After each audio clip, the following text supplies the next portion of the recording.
looking so fresh. When I walk by, breaking their necks. Waiting in line at the team store. Now I'm feeling fly like a condor. Eyes on me when I walk through the door. Man, I wish I bought a couple more. Cause I really love my city. It was worth every penny. If it were at my show, then I know they gon' tip me. Think I might add a couple patches. If you think it's ugly, you capping. Now my whole outfit matching. Never going out of fashion.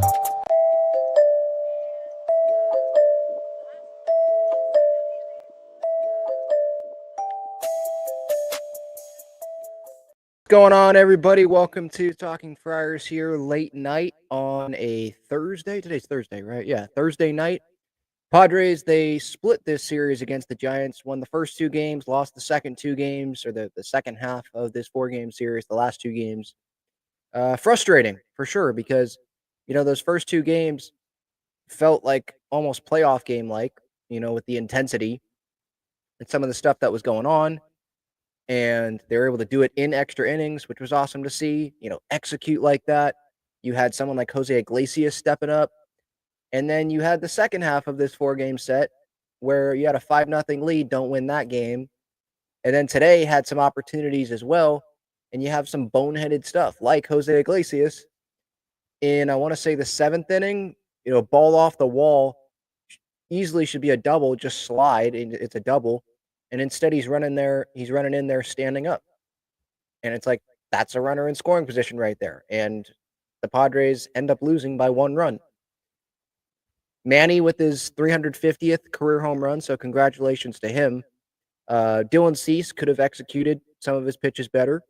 There's also the question mark of his health, Xander Bogaerts' health, Luis Arraez's health. All of them exited. Bogaerts did not play today. He exited yesterday's game. The shoulder soreness, and it seems like that shoulder soreness is, well, it not seems like, it is the same shoulder from last year when he fractured that shoulder. He doesn't have an effect. It doesn't have an effect on him when he's at shortstop, when he's in the field, but when he's swinging is when he can feel it. So should he go on the IL? Probably. Now that's me just as a fan sitting here not knowing, totally how he's feeling today or how he's going to be feeling tomorrow. And I'm not even saying that, to be quite honest, as like, oh, Bogart stinks, so let's put him on the IL. I'm saying it for like, he's under contract a long time. He's still one of your core pieces. I know that Padre fans don't want to include him, but when you have a contract that size and you've done what you've done in your career, I get it, not as a Padre, but you've done what you've done and, World Series champ and all that, like you're a part of the core. Starting shortstop for the franchise, may not be for too much longer, but still, I think you got to look at this long term with Bogaerts. And if he's not feeling great, especially when you don't have a bunch of days off, have another option on that bench. And Jose Iglesias playing shortstop, that's a great thing to have. A great, I don't know, blessing, whatever. Like, props to the Padres, I guess, is what I'm trying to say here. To be able to bring Iglesias off the bench like this. And I know he's valuable utility-wise and coming off the bench and being able to play third base and have Manny DH. And then you go win a game because of Jose Iglesias in game one. Or he could play second. He could obviously play short. Obviously, advantages on the bench. But this is someone that, when he played consistently with the Mets last year, he was a very impactful player. So if Bogaerts does miss significant time, I don't think it's the end of the world. It could still be concerning without it being the end of the world. So yeah, and then Luis Arraez, he exited today's game, and he pulled up, and Schilt was saying, I think, the back of his knee. And Schilt was like, typical Schilt, like right after the game, trying to downplay it. Let me see, where is it? Schilt, this is from Annie Halloran. Schilt said, Luis Arraez, weird movement where he grabbed the back of his knee. Schilt said he doesn't think it's overly concerning, but they'll evaluate and monitor it. And for me with that, it's like, all right, Schilt, with all due respect, I don't really care what you're saying about this at this point in time, because it's right after a game. You probably haven't spoke with Arraez. You probably haven't spoke much to trainers, doctors. You got to evaluate it still.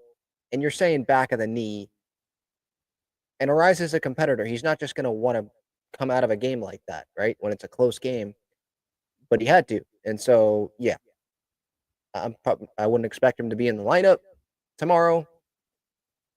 Bogaerts, by the way, Bogaerts was not available to play today, but he could be in Milwaukee, is what the update from Dennis Lin was. And by the way, the label for Arise's injury, posterior knee soreness. And Bogaerts, obviously, shoulder soreness. Dylan Cease seems to be okay after taking a line drive off his forearm. Watching it, though, I thought it was off his back. Like, it totally looked like it hit him in the back, and he kind of, like, extended. So we'll see if anything comes of that. But, like, bottom line with Dylan Cease is he still has to be better. I thought we were at this point that we had turned a corner and that I wasn't worried about Dylan Cease anymore. And I thought, like, all right, yep, we're going to get a good start from Dylan Cease. I don't want to make it seem like it was a terrible start from Dylan Cease. You know, still kept Padres in the game. But when you see the other guy on the other side, Robbie Ray, innings and give up 2 runs, even if he gave up 3 runs but went 7 innings, like that's more what we're looking for when it's Dylan Cease, and especially when it's in a walk year. So that's been disappointing where he just hasn't been able to go as long as we would like. You're seeing guys like, I think it was the Giants pitcher last night. Maybe it wasn't last night. Who was it? That was super efficient. Was it today? Robbie Ray, 101 pitches in 7 innings. Maybe it was game 2. I think, yeah, it was game 2. I mean, their pitcher, Roop, 6 1/3 innings, no runs on 92 pitches. He pitched into the 7th inning, 92 pitches. Could part of that be the Padres' fault? Okay, but like that's the efficiency that we're looking for from Dylan Cease. And it's not like he doesn't have a track record of doing this and we're just asking him to do it because we need him to do it. No, we're asking him and want him to do it because he's shown that he can do it before. So that's been frustrating. Of course, you know, I was saying this to someone earlier when I saw Dom Smith got picked up and Lamont Wade was DFA'd during this series. I'm like, all right, well, Dom Smith, here he comes. He's going to go do damage against the Padres, and that's what he did. You know, mistake pitch, and he punishes it there. I want to say in the right center gap. So, you know, Padres in these last couple of games in this series, they had their opportunities to come through. I think of Gavin Sheets and Manny. Was it Manny? No, Merrill, I think, where he struck out late yesterday, and then Gavin Sheets got a really good pitch to hit. It wasn't a fastball, but it was like middle, and he swings and, you know, just pops it up. And sometimes that's baseball. And there was a great catch in the gap yesterday by that right fielder, Johnson, I think, which would have tied the game. A rise to the gap, like really good piece of hitting there. And it wasn't just, I say piece of hitting as if like it was a nice single opposite way. No, like that ball was in the gap and the right fielder went down and got that in the gap. Sometimes you got to take there. Just like the Giants capped to the Padres in the first games of this series, because the Padres were making good plays defensively, and some of them were hit right at guys, and then there were really good plays like Jose Iglesias and Manny in game 2. So what I think about this series, really, to sum it up, is, you know, there were some really good moments. There was obviously concerning moments with injuries. And then there was like, it's a divisional series. Like, should we be super surprised that it ends up being a split in a 4-game series? The Giants come in. I know their offense, like we can talk about that, but this is a team that probably is going to be contending for a wild card spot when all things are said and done. Padres, same thing. And so it was going to be competitive inside the division. Games at Oracle Park seem to always be like 2-1 or 3-2. You're not going to see very many games where more than 5 runs get scored. You know, game 1, 1-0. Game 2, Padres won 3-2. Yesterday it was 6-5, but then today it was back to 3-2. Giants won that one. So you're a ton of runs here, not going to scoring, and it's going to be competitive and close. And so I'm not super surprised at the result that we saw. I'm just bummed out because of the start of the series, the first 2 games where they're able to execute and come through like that. And then these last 2, opportunities to come through, opportunities to win. And when you have a 5-0 lead, like, I don't care if you're on the road and you're facing the Giants, like, you're expected to go win that. And Jason Adam took accountability, for his performance. Like, pretty much saying, I think in Kevin Acey's Padres Daily earlier today, essentially everyone did their job but me. And, I got to be better. I take responsibility for that. Not quoting him, obviously, but that's what I remember from those quotes that I saw. So, yeah, those are just some quick thoughts. I'll obviously get to the chat here in a little bit. But just going through these box scores here just to see if there's anything that I wanted to include here. David Morgan off to a great start here, a 1.69 ERA, 2 scoreless innings from him. Nick Pivetta, I'm not concerned. Yeah, so some pitches could have been executed better, but kind of like Jason Adam.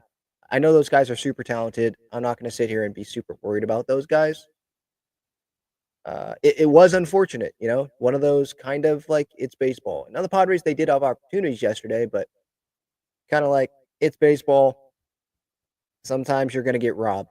And I mean, what a catch that was today by Tyler Fitzgerald there at second base. I know there was nobody on, but man, he hit that. You think that's going to be a hit, and then you get robbed. What I did like the first 2 games of this series was the Padres' ability when it mattered there in that 10th inning to execute where the Giants didn't. And I liked that it wasn't sticking with the same extra inning plan. Like, oh, we're on the road in extra innings, so we're not going to bunt. We're not going to do that. We're just going to keep swinging. But the approach changes with who was up. And at that time there in that 10th inning, who was up, it was not Fernando. It was not Manny. It was not someone that you're obviously not going to have bunt with, no outs and a runner in scoring position. It was Tyler Wade up at the plate. So you sack bunt him, and now you had a runner on third with 1 out, and you got Iglesias up who can make contact, and that's what he does with that sac fly. And by the way, in the bottom of the 10th with was it the 10th? I want to say it was the 10th. A great play by him on a ball that was smashed at like well over 100 miles per hour, and he makes that play to get it over to first base there. Because if he can't get that, then that run scores. So he was absolutely huge, and I would expect him to be pretty crucial if Bogaerts ends up. He's already been crucial even with Bogaerts like playing, but definitely crucial if Bogaerts ends up missing a significant amount of time for sure. So we'll see, the health updates there in Milwaukee. Another encouraging thing, I mean, sort of encouraging because they didn't score any runs off of Logan Webb, but they found a way to win the Logan Webb game. Like, that's encouraging because you're going to be facing Logan Webb type guys in the biggest games of the season. Can you find a way to win that baseball game? And I know that there are better offenses. If Logan Webb was pitching for the Dodgers or pitching, another better offense, would the Padres have won that game? Who knows? But all we can do is just look at the facts, the reality, and Logan Webb pitched that game, and the Padres found a way to get the win there when you weren't expected to, right? I mean, let's face it, Stephen Kolek on the mound against Logan Webb. But shout out to Stephen Kolek, 5 2/3, no runs. I mean, I think he's now, 10 scoreless innings, his last 10 innings? Not like literal innings, but, adding up the outs. So last 30 outs, I'm pretty sure it's been scoreless because he had that bad first inning, but then nothing, like 1 hit against the Marlins. And I think it was the Marlins. And then here in this outing, pitched really well. So, and ground ball pitcher, rely on your defense, especially the Padres defense. That's a pretty good recipe for success. That relay earlier in the series from Wade and left to Manny, great throw, 1 hop, not trying to get in the air, 1 hop, Maldonado receiving it. Those are just some of the encouraging things that pop into my head. The umps was interesting for sure. I'm like Jesse and Mud. Like, I still don't understand how I think it was game 1 of the series. These 4-game series kind of mess with me, like how long it is. But I think it was game 1 where Adames is clearly out. There's screenshots where anyone could look at it, pull someone off the street that doesn't know about baseball, and just say, hey, a runner's out when they're not on the base and they're tagged. And that person pulled off the street would be like, yeah, he's out. And the umpires, the review people confirm the call that he's safe. And it's like, what are we doing? So there was the chippiness as well with Wilmer Flores, getting mad at Stephen Kolek for hitting him. When Stephen Kolek, why would he be trying to hit Wilmer Flores to send a message in a 0-0 game when you're trying to win baseball games? And Stephen Kolek is trying to keep proving to the Padres that he should be in this rotation long term. Why would he do that? Doesn't make sense. Like, use your head, Wilmer, and maybe think. But yeah, the Padres would so win that fight. By the way, so win that fight. Maybe Wilmer got too heated in the moment. It was hilarious seeing him get thrown out later in the series, though. Like, that was funny. But yeah, those are my thoughts on this series. I know I've kind of been jumping around a little bit, but just wanted to give you guys injury updates and just some thoughts. Jay Groom, by the way, I just saw this. Padres non-tendered him on the day his gambling suspension ended. I'm not going to elaborate on that because, like, who really cares anymore? But that was a piece of news.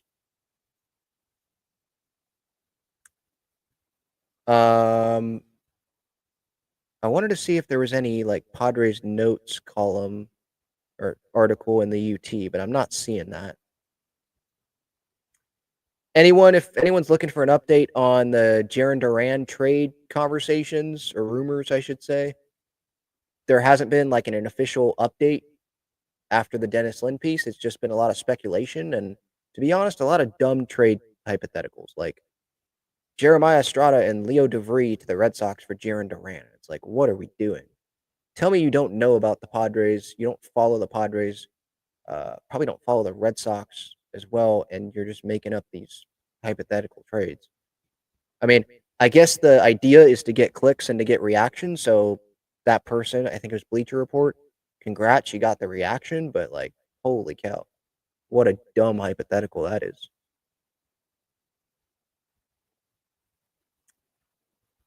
I am reading through Kevin Acey's game story here just to see if there's any further updates. Got the Brewers coming up this weekend, obviously, and then back home to face the Dodgers. So it's that series, man. That's going to be must watch.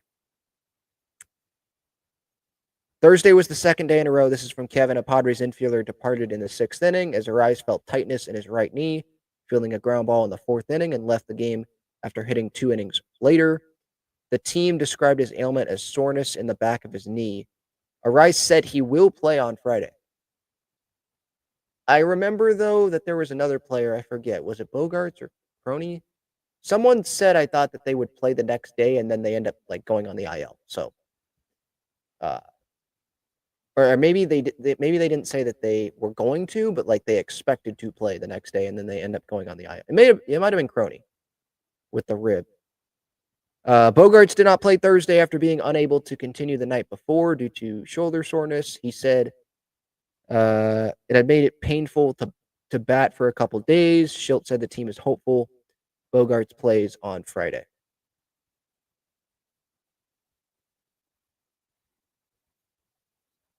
So could be seeing some more Tyler Wade.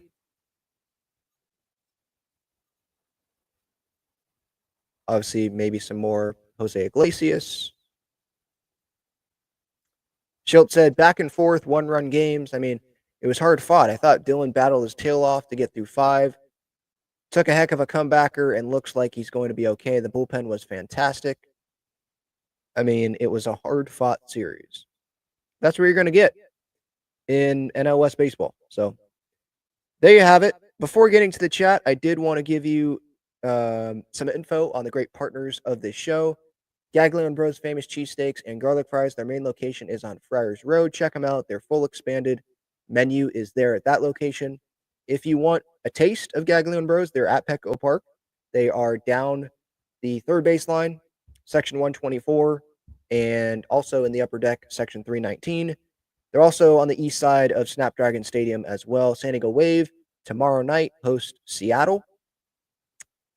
San Diego Wave second in the table. And then you got SDFC playing Club America in a friendly, I believe, on Saturday. And then the Padres, obviously, this weekend at Milwaukee. So that's what's going on in San Diego sports.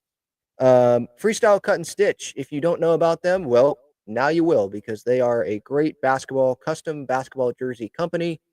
They do make some baseball customized as well. But primarily basketball. You'll see a lot of Padres players wearing them with different designs, their name on the back, their number on the back. So if you're not like a baseball jersey person, or maybe you are, but you still love the basketball jersey and you love how that looks, I'm sure you've seen fans rock those basketball jerseys around Petco Park and around San Diego. They are very popular around San Diego.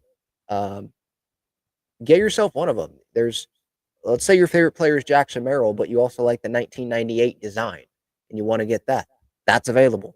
If there's something else that you want to think of that you don't see on the site, again, freestylecutandstitch.com, maybe you don't see it on the site, then you can make that request to them. Go to their site. You'll find contact info. They're on Instagram as well, Freestyle Cut and Stitch. And on their Instagram, you'll see Padres players wearing their stuff. So definitely recommend that you check them out. All future orders, 10% off with the code TalkingFriars. Same code, by the way, for SeatGeek, $20 off your first order when you sign up with your email. Again, $20 off their code TalkingFriars. I know that there are fans out there that have taken advantage of it with the Dodger series coming up. You're like, I don't want to pay $80 for an upper deck ticket. Well, you don't have to pay $80 if you use that code. And then Breaking Tea, if you're more of a shirt person, you want to, support your favorite Padres player with a nice t-shirt with their face on it or something. I'm actually wearing a Breaking Tea shirt right now, a Kelsey Plum Breaking Tea shirt. They've got a lot. It's not just Padres. Other sports as well, women's sports. They've got, obviously all the men's sports, the bigger sports as well. It's just another way to show off your favorite players, your personality. So check them out. Breaking Tea. Click that link in the description. All the links are in the description. All right. Let's start off with the super chats. Much appreciated for these. Does anyone have just as excited for next week? Yeah, for sure. That's going to be an exciting week.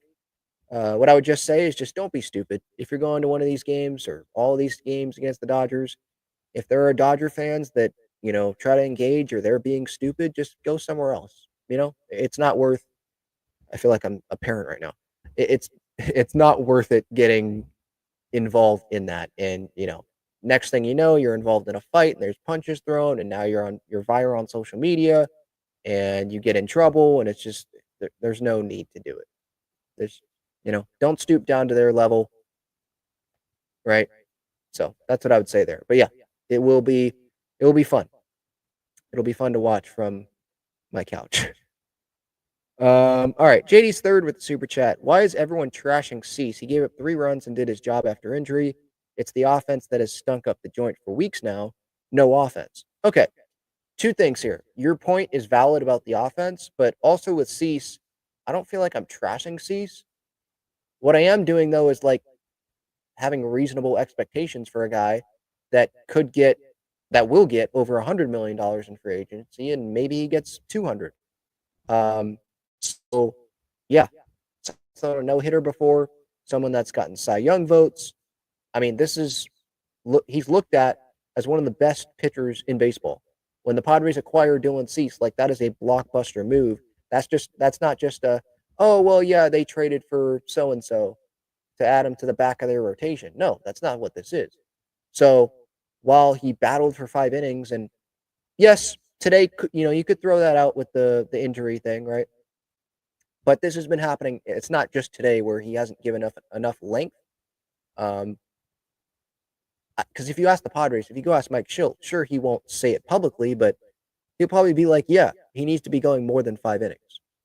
And I don't think he's been doing that consistently enough this season. I saw before his last start that he was like simpling things. Simpling a word? Making things more simple, dumbing things down, making sure that his two like bread and butter pitches, slider, fastball, were working and not using the changeup and I want to say the two seamer as much until he gets those other pitches, where he wants them to be. So he's making adjustments, and I'll praise him for that. And like I'm obviously not questioning his desire and the care factor, all that. I just think our expectations should be for Dylan Cease to give us more than 5 innings. So hopefully that doesn't it hasn't had me come off as trashing Dylan Cease because that's not what I'm trying to do. I've been a little bummed out by his performance this year. That's all. Thank you for the super chat though. Another one here. Anyone have gum? This recent streak for your offense might be helped by our god awful pitching situation. I'd like to hear your feelings on the series. Is this a Giants fan? Thank you for the super chat again. Much appreciated. Recent cold streak for your offense might be helped by is the Giants' bad pitching situation? Or, wait, yeah, I'm kind of confused. Our pitching situation, like the Padres' pitching situation, is affecting the offense? I don't know about that. I'm going to assume that you're a Giants fan. Let me scroll down here and see. Oh, Dodger fan. Okay. Sorry. Just looked at the chat. It's a different category when you do a super chat. So I had to flip over to the other tab. Okay. So from a Dodger fan perspective, this recent cold streak for your offense might be helped by our. Okay. So you're talking about going into the Padre Dodger series next week. I think that's what you're getting at. Okay. That makes sense. Yes. Could the Padres benefit, from the Dodgers pitching situation? Yeah, sure. Hopefully they will, Obviously you don't wish injuries on anyone, but you're going to take it as a Padres fan. So, that's the reality. That's what the situation is. And I'm sure the Dodgers will take Luis Ariz not being in the lineup if that ends up being the case. So, yeah, I think that the Padres, even if they are cold going into that Dodger series, I still think Padres Dodgers, that's going to get them going and they're going to be locked in. So I could see, even if Dodger pitchers were healthy, the talent that's in the lineup could still get going against the Dodgers and they can compete and they will be competing. I don't think those games are going to be blowouts. You asked my feelings on the series. I don't think those games are going to be blowouts. To be quite honest, I haven't been paying super close attention to the Dodgers because why would I want to be watching the Dodgers in my free time? I hate the Dodgers. But yes, I did see 15 or maybe 18 pitchers that are hurt. I think they got a couple guys back, Kopech maybe. I think one other guy they got back. But yeah, it's going to be close. These two teams know each other. There was the matchup, not just in the regular season, but the postseason matchup as well, that they can go back on. And I still think that, the Padres bullpen against that Dodgers lineup, that's going to be really interesting to watch. Yeah, seeing Jason Adam go up against that lineup, because Jason Adams been a little bit not like himself as of late. So, yeah, Robert with a big test. How would he do a possible save situation or a game tying situation? But yeah, what I would say, my thoughts going in is just it's going to be a competitive series. I wouldn't be surprised if the Dodgers won the series. But that's me pretty much just thinking about the Dodgers on paper because I haven't been watching Dodger games. I wouldn't be surprised if the Padres won the series. Is Pavetta I forget if Pivetta would be lined up to start. No, he might be starting in Milwaukee. That's a good time to actually check that. Vasquez Friday, Kolek Saturday, Bogaerts Sunday. Okay, yes, great. So we get Pivetta in the Dodger series, Cease in the Dodger series, and who pitched?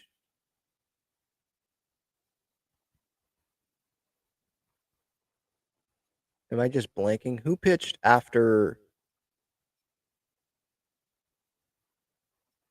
Bogaerts? The day after Bogaerts was Pivetta, I'm pretty sure. So it would be Pivetta game 1.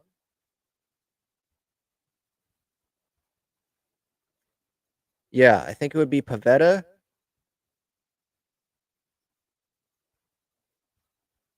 Cease, and then Vasquez. If it went on the current turn. So just going back over this, yeah, the cold streak for our offense, I think, they could come out of it. Like, yeah, we're gonna take the Dodgers not being at full health with their pitching. We're gonna take that, and maybe it'll get the Padres going. But guess what? It's a long season, and I'm not a big believer in momentum in baseball because who's starting on the other side? Who's starting on the mound the next day, right? You could have had a 10-run game. Well, you have some momentum, right? Well, what if someone goes and dominates and is efficient and throws strikes and hits his spots? Where's the momentum now? It disappears. So I think it's going to be competitive. It's going to be fun to watch. It's two of the best teams, two of the more talented teams, I would say, in baseball, and two teams that could totally meet in the postseason once again. Thank you again for that super chat. All right, let me go through the chat here. Diego says, we still got to deal with Bogaerts for 7 more years. And that's that. Well, that's the contract. Leon from Germany saw a potential trade for Durant, Estrada, and Salas. What do you think? Estrada and Salas is closer. I'd still say no, but Estrada and Salas is better, I guess, than Estrada and DeVries. Like, if I had to give up Salas or DeVries, I'm giving up Salas, which I probably wouldn't have said maybe a year ago, a couple years ago, but now with the injury. But I'm sure there's a team that would take Salas, but there would be question marks if you trade for Salas right after he got hurt with a back injury, and he's 19. But again, like, he's going to take some more time to develop. Yes, I did see this. Dylan Cease's mustache is back.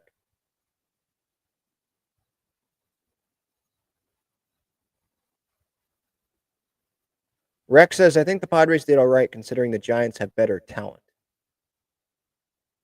They do? You think the Giants have better talent? I don't know, man. I'm taking the Padres over the Giants' talent. Would I love to have Logan Webb? Of course. Camilo Duvall? Yeah, but I'm still taking the Padres' talent. Come on.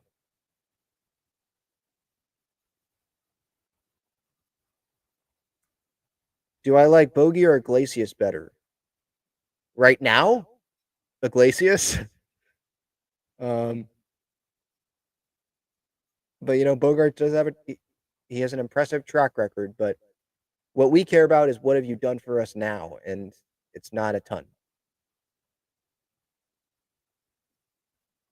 Iglesias is fun to watch, man. I'll tell you that.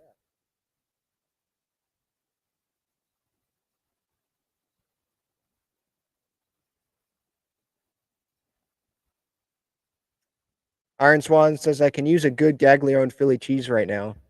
Yeah, I mean, I was at Snapdragon for the SDFC match. I'm losing track of time. Was that last weekend? Weekend before? I think last weekend. Their win against Austin.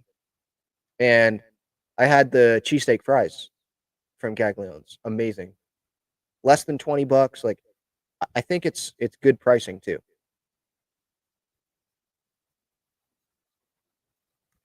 Yeah, I saw $80. That's all. Yeah, I saw $80 for Upper Deck. Maybe that was resale, but yeah, I saw that. I mean, I'm not paying that. I'm not going to do that for a regular season game, but some people have a bunch of money and some people they want to be there.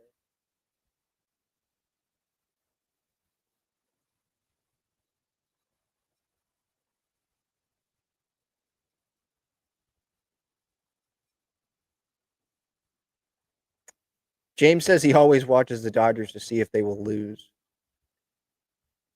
Yeah, but for me, like, I'll smile if I look at the box score and see that they lose. If it's a close game and I have nothing to do, maybe I would turn it on, but I'm not. Yeah, I'm just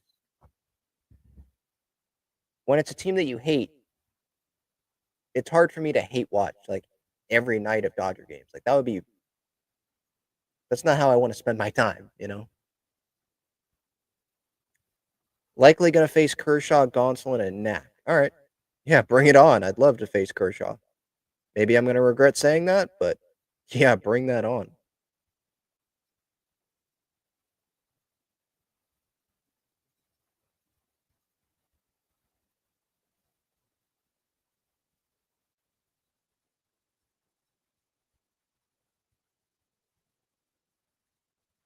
Anything else to bring up here? Let's see. Thank you again for anyone that's up here at 11 o'clock at night on this Thursday night. Most are probably going to be watching or listening to this on a Friday before the Milwaukee series. And so just to go over those matchups one more time, it'll be Randy Vasquez on Friday against Patrick.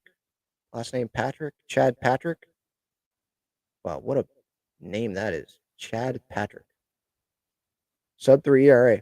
That's at 5:10. And then Saturday's on Fox, not on Padres TV. Kolek against Jose Quintana. Forgot he was a Brewer. That's at 4:35 on Fox. Sunday is going to be on Roku. That's the morning game, 10:05 a.m. our time. Ryan Bergert against Aaron Savali. And then back home for 3 against the Dodgers. 6:40 on Monday, 6:40 on Tuesday, and then 1:10 day game before a day off finally on Thursday. To be honest, I kind of forgot that they still did the Roku Sunday thing. I just thought that like no one watched it, so they would stop doing it. But I guess the agreement was for more than like 1 year. But they've been doing that for a few years now, huh? Didn't they do it in 2022? Maybe 2023. I do like though, or maybe that was Peacock. I forget if Roku brings on one announcer from the Brewers, one announcer from the Padres, and then a play-by-play guy, and they do it that way. I like that. I'm fine with that for a national. Like I'd rather have that than just national people coming in and parachuting into a game, and both don't follow the one of the teams every day. No, have a 3-man booth. One guy follows this team every day, and another guy follows this team every day. I think it's a good mix. But anyway, we'll see how that works out. All right, that's going to do it. Talking Friars here. Padres split the series against the Giants. I think it was a little bit disappointing there, especially being able to grind out the first 2 games. 5-0 leading game 3. Can't win that. Today had some opportunities, injuries. Not the best ending to what was a good start.